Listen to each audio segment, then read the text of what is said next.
ro'paradagi gumbaz, ya'ni to'g'ri kirgandagi gumbazning ichi, bunisi ham boshqacha. Ya'ni toshlardan, особенный dekoratsiya qilib, toshlardan kesib, toshlardan qilingan har bitta joyi.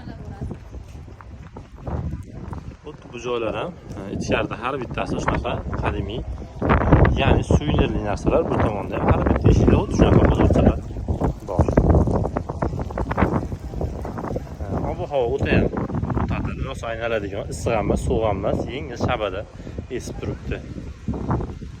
Bu joyda turistlar dam olyapti.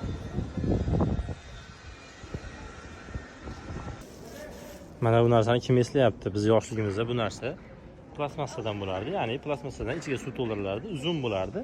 Bu narsa endi ishchadan, ya'ni shisha kulolchilikdan qilib chiqarilyapti. Buni donasini 10 ming so'mdan oldik.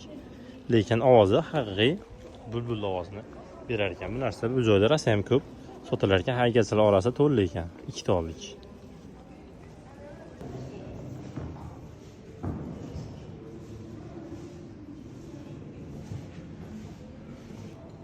Mana shu oddiy narsalar ham necha yil qanaqadir o'zining tarixi bor.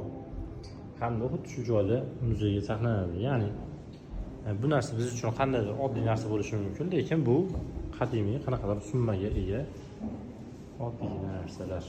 Kimgadir oddiy, kimgadir lekin bu katta summa turadi.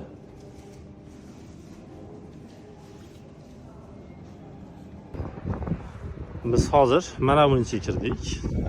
Chap qo'ldagi mana bu ro'paradagi ichkarini ko'rsatib chiqdik. Endi o'ng qo'ldagiga kirib ko'ramiz.